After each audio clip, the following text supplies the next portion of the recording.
All right, good morning, AP Computer Science students. Today is Thursday, December 17th, and we are doing a lesson today on overloading methods, and then there'll be a short homework assignment on Schoology for you. So you can see in our folder, here's the video lesson, the homework, and then if you want to hear an alternate explanation of overloading methods, I put another video here for the University of Purdue. They have their CS class online here, so you can watch that too if you want, but that's certainly optional. Just make sure you do the homework assignment.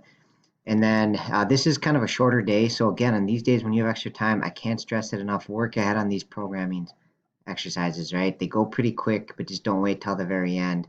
Because if you hit snags or problems, we can troubleshoot them early on versus wait until right before they're due, right? And I think it'd be good to wrap them up. I'll probably set them due this Wednesday just so we have them all wrapped up and be done by break. So that is it. Have a good day.